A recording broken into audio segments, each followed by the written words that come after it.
This is Country Music News International, and I have the very great pleasure of speaking to Ms. Megan Knight, who is all the way over there across the big pond in New Jersey. Looking at your schedule, you look pretty busy. You look like you've got quite a few gigs coming up. Always busy, always staying Yeah, busy, which is always my goal. I love working. I really do. yeah. It's I mean, it depends what you do, but it's great for me as well. I mean, officially I'm retired, but I still work because I would get incredibly bored if I didn't. I'm the same way. I will always be on the goal and I'm on the go is my goal until my dying Right. day, for sure. Yeah, I'll well, always be on the move. now I've got to be honest and say I'm a little bit behind with my research today, and there is actually a good reason for that. And you are partly at fault for this Am I? because I got sidetracked when I saw that you'd done a cover of Running Up That Hill from Kate Bush. I have, yes. Yes. So I've had to listen to that a little bit, and then of course I had to go back and listen to the original from Kate Bush, and He's I always loved Kate Bush. Well, I still Me do. too.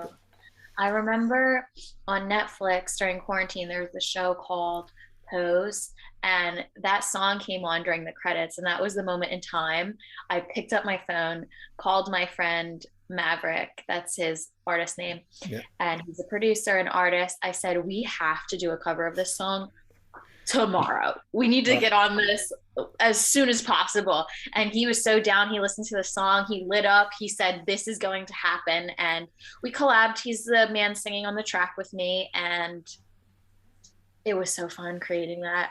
yeah. Kate Bush is just a legend. I remember this video, when it came out, and there's Kate and Donald Sutherland, and you think, Donald Sutherland, what's going on here? And funnily enough, it was only about a week ago. I was listening to a lot of stuff from Kiefer Sutherland, who's done a lot of nice music, over the years.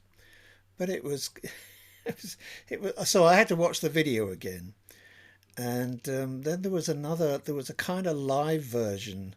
Well, actually, there were a couple. One she does with David Gilmour from Pink Floyd, Oh, because he was the guy who kind of discovered her in the first place, way back when. But there was another version when she's on stage somewhere, and an old friend of mine, we used to play in a band together. He worked quite a bit with Kate, doing live shows and videos and stuff. And there I was think my he's old an friend Colin, magical. Colin on stage with Kate Bush, and I'd never seen that video before. So that was like, No wow. way. I was going, So you're sitting there and you're like, what's happening right now? What am I observing? That's what I would be if my friend I'm seeing jamming out with Kate Bush. yeah. And I'm thinking, I'm supposed to be doing research on Megan, but I really got sidetracked. That's okay. That's okay. Let's come back to your music. So the other thing I was really kind of listening to, especially today, was "Taking It to the Grave," and which is, as far as I've understood it correctly, this is the latest release that you've put out. Yes. That's Yeah. just dropped, right? Mhm. Um, and I was not exactly struggling, but it wasn't quite obvious to me, first of all, from the lyrics. And I was listening to it and listening to it and thinking, where is this song taking me? It seems to be getting a bit depressing. Is it? I mean, So this song, is it a broken heart song? yeah, it kind of is. So I remember being in this period of my life where I did not find a song that told the story that I was feeling inside. So I just felt drawn to the fact that I felt the need to write a song about it. So it's about the struggle of confrontation. It's about unrequited love. So I was trying to figure out a way to put this emotion into words, and the saying "take it to the grave" came to my mind, Yeah, and said that is a great song title in my own personal opinion. Like, it is just setting a vivid visual in my mind, and I need to paint a picture stemming from that. So if you hear the lyrics, it says, felt I hit the lottery, everything inside of me, a burning desire set me on fire. but it's only one-sided, will love unrequited, rob me of my dignity. Yeah. So it's an unrequited love story, and it's about a woman who winds up going on this whole other journey in life. She feels unloved, she starts acting out, and then she's like, do I take it to the grave about how I'm feeling? Do I just move on? Do I try to make this work? And it's just all this confusing, contradicting, like mess of emotions, and that's what that song is. And it's actually like a part two to my other single, My Drama, where if you watch the visual, Yeah, the I dark was. side takes over, and she that's how it closes, with the dark side, and that darker side's perspective is what stars and the story is told from in this new video. Good. During that explanation, I was just fighting one of my cats. If you happen to see a kind of cat tail wander across the screen, and she just knocked my microphone over. But I would love I to was have listening to what you were saying, and so was Lucy.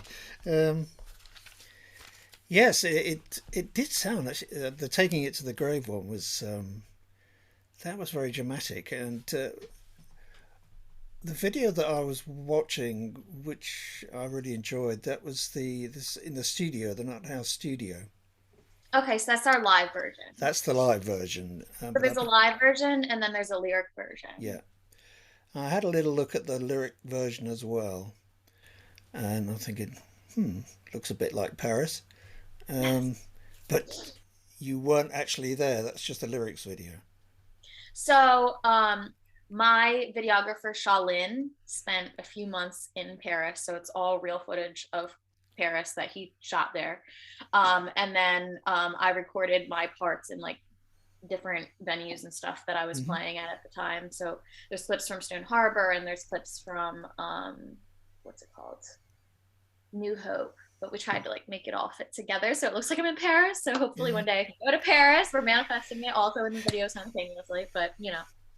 you have to go. It's just amazing. And it was the perfect vibe of the song, like the beautiful buildings, the moodiness, like I felt like Take It to the Grave definitely belonged in that type of setting. You know what I Yeah. mean? Well, the kind of black and white treatment adds to that sort of Yeah. noir feeling to the song, I think, which Mm-hmm. is kind of nice. Um, just as heading off to the side for a moment, Nut House, this studio, this you have a kind of connection with that already. I think you'd already done some stuff there. Where actually is that?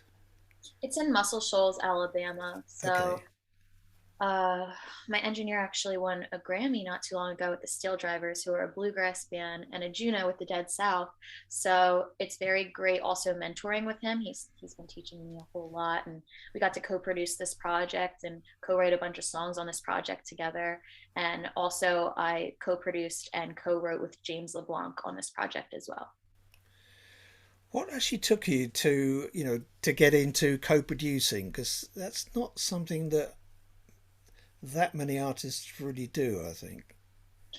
It's very important to me just because I have a very um, like opinionated artist mindset where I just know what I want to articulate artistically. And if that does not come across, if I get really, really frustrated and I'm Yeah. trying to explain it over and over and over. And I'm like, okay, hold on. Let's just go literally one instrument at a time so we can get exactly what's going on in my head to happen in real life. And that's when we kind of shifted everything from hiring a bunch of musicians at the studio and then just getting stuff done to rather, sitting in the studio all day. All right, now we're doing guitars. Now we're going to do piano. And then I just nitpick everything. So it's a kind of more organic process then And I than love this. it. I don't Yeah. think I would operate any other way now. I just seriously have come to realize I think that's what makes me feel more comfortable in the studio, but also free to Yeah. to come up with different ideas. So when it comes to songwriting for you, I mean, is it something that it just kind of, the words fly off the page, or do you have to kind of beat yourself over the back of the head, to sort of get something done? What kind of So songwriter are you? So for me, a lot of my songs that wind up coming out feel like they come from another world. If I'm honest, it's where the words really are flying onto the page, or I set up my phone and I start playing guitar, and it feels spiritual in a way. It's very therapeutic, and it's just always come very naturally for me. Sometimes, of course, like every artist, I'm sure you get writer's block and things like that. But for the most part, I feel, yeah, it has come pretty natural for me. Anyway, so what's around the corner for you? So I have an EP coming out very soon, within like the next couple months or so. We just have to pick a date, and then following that up, I'm also going to be dropping some brand new singles. Um, I'm going down in May, so next month to Muscle Shoals again, and we're going to polish off these new singles. So we're just rolling from one project right into some new stuff. Going to work on some new music videos for the singles, as well as more live sessions we'll be dropping from the EP. So if you notice the Live the Nut House sessions, there's three out now because of the three singles that came out. We have two more live videos coming, which are the two other songs on that EP. So we have live versions of all those tracks that will soon be out on YouTube. And yeah, then I'm going to start working on another official music video for my new stuff coming out. Right. Goodies. I'll just check in my little clock here. I think we'll bring this to a close, otherwise, I get into trouble for having long conversations with people. And my boss says, no, we need 10-minute interviews. I can't Oh, do 10-minute we're interviews. we're way over 10 minutes. We're going to We get in are, trouble. yeah. And I don't care. So, Megan, thanks very much for joining us here on Country Music News International. We do appreciate that you take the time to do these interviews with us because we do kind of miss you guys over here. Um, we're really hoping that artists can start coming back over from the USA, well, from North America, back to Europe, not just to Thank you Germany. so much for having me. Like, I would love to come as soon as possible. I was talking to a few interviews based in the UK recently, and Yeah. I think it's a sign now. I think I have to come over very soon. Okay, so thanks again, and I'm going to wish you well and wave goodbye. And Oh, have a it's, great day. yeah, you too. Enjoy your Thanks week. again, and Thank bye. you. Thank you. Bye.